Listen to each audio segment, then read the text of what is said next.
കോട്ട ഫാബ്രിക്കിനകത്തേക്ക് നല്ല ഭംഗിയായിട്ട് ഫുൾക്കാരി വർക്ക് വന്നേക്കുന്ന ഫാബ്രിക് ആട്ടോ.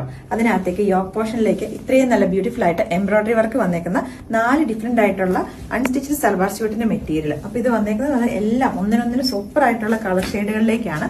അപ്പൊ അതിന്റെ ഫസ്റ്റ് കോമ്പിനേഷൻ വന്നേക്കുന്നത് റെഡ് കളറാണ്. അപ്പൊ റെഡും ഉണ്ട്, ഒരു പീച്ചും വരുന്നുണ്ട്, കൺഫ്യൂഷൻ ആവണ്ട. ഇത് കുറച്ചും കൂടെ നല്ല ബ്യൂട്ടിഫുൾ ആയിട്ടുള്ള റെഡ് കളറാണ്.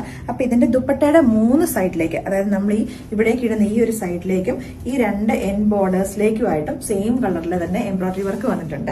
പ്രൈസ് ആണ് ഏറ്റവും ഹൈലൈറ്റ് വരുന്നത്. 1240 റേഞ്ചിലേക്കാണ് നമ്മളിത് കൊണ്ടുവന്നേക്കുന്നത് കേട്ടോ. ദുപ്പട്ടയാണെങ്കിലും കോട്ട ഫാബ്രിക്കിനകത്ത് തന്നെ നല്ല രസമായിട്ട് എംബ്രോയിഡറി വർക്കും അതുപോലെ തന്നെ ഈ 1 സൈഡ് സ്കാൽപ്പ് ചെയ്തിട്ടും കൂടി ആട്ടോ വന്നേക്കുന്നത്. അടിപൊളിയായിട്ടുള്ള ഒരു പാറ്റേൺ. സെക്കൻഡ് വൺ വന്നേക്കുന്നത് പിങ്ക് ഷെയ്ഡ് ആട്ടോ. നല്ല രസമായിട്ടുള്ള ഷെയ്ഡുകൾ ഇതിനകത്ത് 4 എണ്ണം വന്നേക്കുന്നത്. ഓണത്തിനൊക്കെ നമുക്ക് സ്റ്റിച്ച് ചെയ്തിട്ടുണ്ടെങ്കിൽ അടിപൊളിയായിട്ടുള്ള 4 ഡിസൈനുകൾ ഇതിനകത്തേക്ക് കൊണ്ടുവന്നേക്കുന്നത് കേട്ടോ. നല്ല കളർ കോമ്പിനേഷനുകളാണ് ഓഫ് വൈറ്റിന്റെ കൂട്ടത്തിലേക്ക്. അപ്പൊ ഇതിന്റെ ദുപ്പട്ട വന്നേക്കുന്നത് സെയിം തന്നെ കോട്ട ഫാബ്രിക്. നെക്സ്റ്റ് ഷെയ്ഡ് വന്നേക്കുന്നത് ലാവൻഡർ കളർ ആട്ടോ. അപ്പൊ അതിന്റെ ബോട്ടം വന്നേക്കുന്നത് കോട്ടൺ ഫാബ്രിക്കിനകത്തേക്ക് ലാവൻഡർ കളറിൽ തന്നെയാണ്.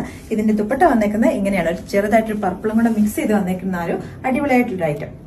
നെക്സ്റ്റ് വൺ വന്നേക്കുന്നത് ലൈറ്റ് ആയിട്ടുള്ള ഒരു പീച്ച് കളർ ആട്ടോ. അപ്പൊ ഇതിനകത്തേക്ക് ചെറുതായിട്ട് ഗ്രീൻ കൂടെയാണ് എല്ലാത്തിനകത്തേക്ക് എംബ്രോയിഡറിക്ക് കോമ്പിനേഷൻ ആയിട്ട് വന്നേക്കുന്നത്. അപ്പൊ ഇതിന്റെ ബോട്ടം എല്ലാത്തിന്റെയും വരുന്നത് സെയിം കളറിന്റെ കോൺട്രാസ്റ്റ് ആയിട്ട് ഈ എംബ്രോയിഡറിയുടെ കളറിലേക്കാണ്, കോട്ടൺ ഫാബ്രിക്കിനകത്തേക്കാണ് ബോട്ടം വന്നേക്കുന്നത്.